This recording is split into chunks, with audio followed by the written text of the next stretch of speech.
ලෝකයේ පළමු විශ්වවිද්‍යාලය හැදුවේ කවුද කියලා ඇහුවොත් ඔයා මොකද්ද කියන්නේ? යුරෝපයේ රජ කෙනෙක්, විද්‍යාඥයන් පිරිසක්, නැත්නම් පැරණි අධිරාජ්‍යයක්? නෑ. ඒක හැදුවේ මීට අවුරුදු 1200කට කලින් ජීවත් වුණු එක්තරා මුස්ලිම් කාන්තාවක්. ඇගේ නම ෆාතිමා අල් ෆෙහ්රි. අද ඔයා දකින සෑම විශ්වවිද්‍යාලයකටම පදනම දැම්මේ ඇය. ඒත් ඉතිහාසයේ ඇගේ කතාව සම්පූර්ණයෙන් වගේ අමතක කරලා දැම්මා. ඇය ඉපදුනේ ටියුනිසියාවේ කයිරෝවාන් නගරයේ පොහොසත් පවුලක. පස්සේ ඇගේ පවුල මොරෝකෝවේ ෆෙස් නගරයට පදිංචි වෙනවා. වෙළෙන්දෙක් වුණු ඇගේ පියා ඇයට ධනය විතරක් නෙවෙයි විශාල දැනුමක් සහ ඉගෙනීමට තියෙන ආශාවත් ලබා දුන්නා.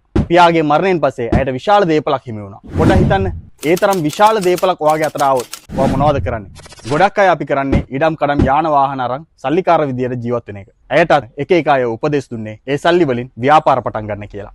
ඒත් ඇයගේ මනසේ රැව් දුන්නේ කුඩා කාලේදී ඇගේ තාත්තා කියපු එකම එක උපදේශක් පමණයි. මේ කෙටි ජීවිතේ ඔය කොහොම ජීවත් වුණත් වැඩක් නැහැ. වැදගත් වන්නේ පරලෝක ජීවිතය වෙනුවෙන් ඔයා මොනවද ගොඩනැගුවේ කියන එකයි. ඇයට ලෝකයේ පළමු විශ්වවිද්‍යාලය හදන්න පාර පෙන්නුවේ නබි නායක සල්ලල්ලාහු අලයිහි වසල්ලම්ගේ මේ කියමනයි.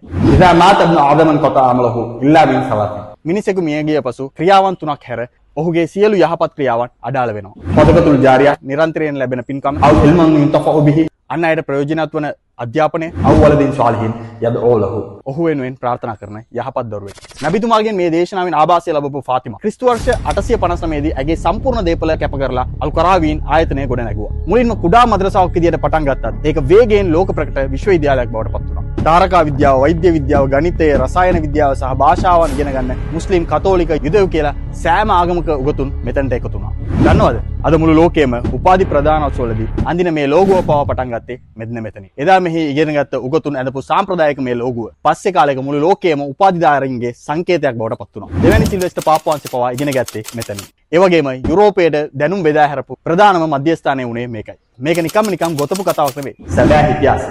යුනෙස්කෝ සංවිධානය සහ ගින්නස් ලෝක වාර්තා පොත මගින් ලෝකයේ දැනටත් ක්‍රියාත්මක වන පැරණිතම විශ්වවිද්‍යාලය විදියට නිල වශයෙන් පිළිගන්නේ මේ අල් කරාවීන් විශ්වවිද්‍යාලයයි.